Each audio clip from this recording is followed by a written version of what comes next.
Hi, welcome back to Third Rate Content. Today we're going to have a bit of a walk around Shrewsbury town centre, and I'm going to bring you some of Charles Darwin's Shrewsbury, as it's his 212th birthday. So I'm going to take you for a bit of a walk around the town centre and point out some of the points of interest that are associated with Charles Darwin. I'll see you out there. Today is the birthday of a very special man, native of Shrewsbury. It's Charles Darwin.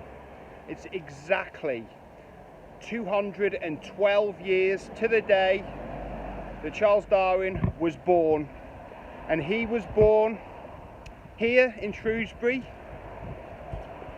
at the Mount, as you can see here.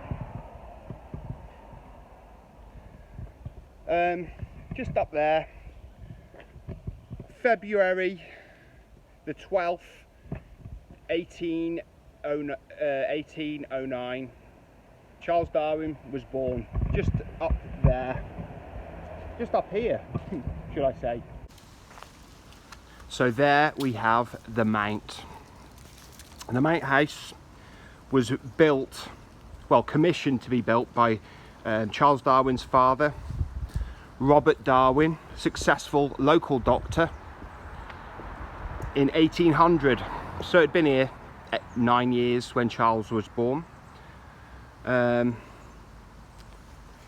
It was the place where his father died in 13th of November 1848. His sisters Catherine and Susan lived here after his father had died until they passed away in around 1866. Susan died and Catherine just a bit before her. It's a grade 2 listed building. It's not open to the public at the moment, but there is talk of it becoming a museum. But here we are in all its splendour, the grade 2 Georgian listed building. After the passing of the father Robert, his mother passed away quite a bit earlier. The house was put up for auction as Charles, Raz and Caroline, who's now a Caroline Wedgwood, had moved on, didn't live in Shrewsbury anymore, so the house was sold. And interestingly, his sister Caroline, who you might notice was a Wedgwood, was just one of many Darwins who married into the Wedgwood family. Yeah, so the Wedgwoods and the Darwin dynasty. Charles's father married a Wedgwood, who was his mother, Susanna.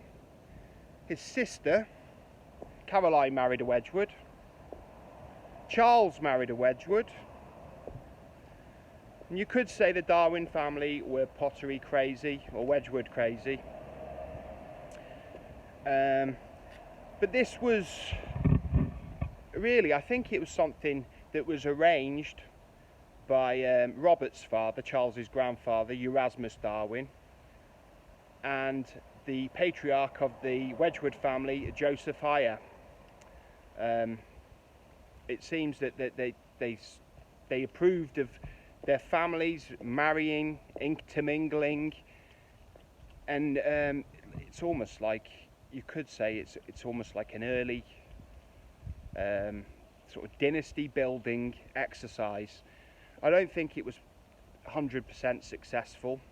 You can look into it, but it's a fact that the Darwins and the Wedgwoods intermingled and their history is intertwined, because let's be honest, Charles's natural history career was funded by the Wedgwoods, Josiah in particular, and the money did help. Despite Robert being a successful doctor, Josiah's money did help Charles get his start. But his grandfather, Erasmus, Charles's paternal grandfather, was an interesting chap, and he sketched out the theory of evolution in his book Zoomania and other writings. He was left a not very flattering Erasmus Darwin, flattering description of him in his biography as a clumsy and slovenly man who frequently walked with his tongue lagging out. Very interesting to know these things. So here we are on Shrewsbury High Street. Facing us is Shrewsbury Unitarian Church. It was founded in 1662. It's a Grade 2 listed building, and Charles Darwin did worship here until his mother died when he was 8 years old. The whole building was rebuilt in 1839, 1840 by local architect John Carline Jr. The town plan did show a small courtyard which would have just been down here, but when High Street was widened, it was taken out really. The present impressive stone facade was done in 1885 by another local architect, A.B. Deacon.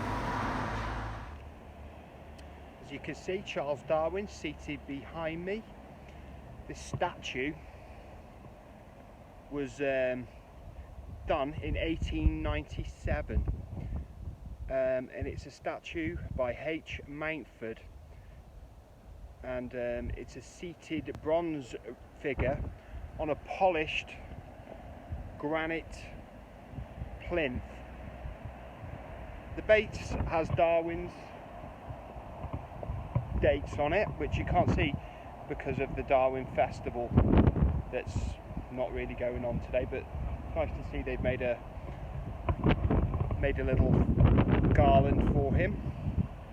But behind the statue is what was formerly Shrewsbury School. You have to excuse the wind a bit, but it's a Grade 1 listed building. It was a school from 1550 until 1880, which is now houses Shrewsbury Library. The statue has been there since 1897, and another alumni of Shrewsbury School, when it was sited here, was the hanging judge, Judge Jeffreys. So he would have been a bit legendary when Darwin was here himself. I'm sure stories of him abounded on the school premises here.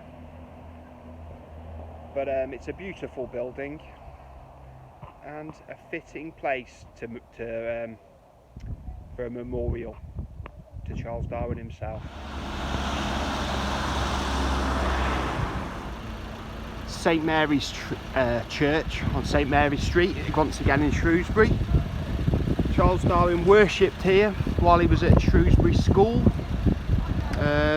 He did consider the church as a profession, but realised it wasn't for him and pursued it no further. Here at the parade again. Feel free to watch my Christmas Carol filming locations to see it further, but Charles Darwin's father, Robert, was a doctor here at the infirmary. He worked here, and it was built in 1830, the Royal Shrewsbury Infirmary. Here on Mardlehead, we have the statue Darwin's Gate, which is I don't know if you can see, but it has three upwardly rising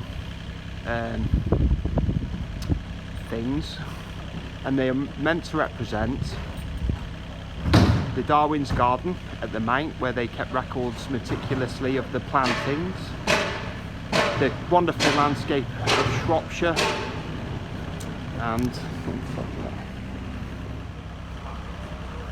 and the liberal Unitarian outlook on life, religion and science. Although to me it looks like a dragon's claw, or maybe the mythical Mardol monster which lies beneath the street of Mardol, sticking its claw through the ground. But that's just how I see it. Another Darwin inspired statue in Shrewsbury, Quantum Leap, although I'm a bit lost as to the tie-in with Charles Darwin, but it's a nice rendition of a spinal column.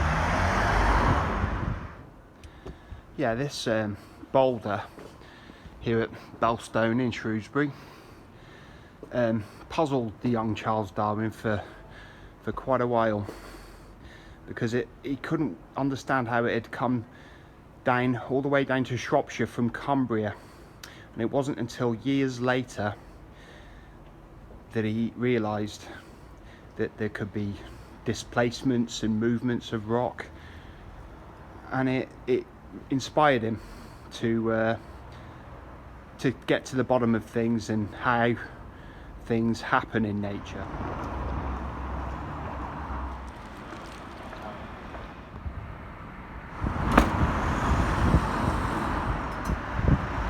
So it was here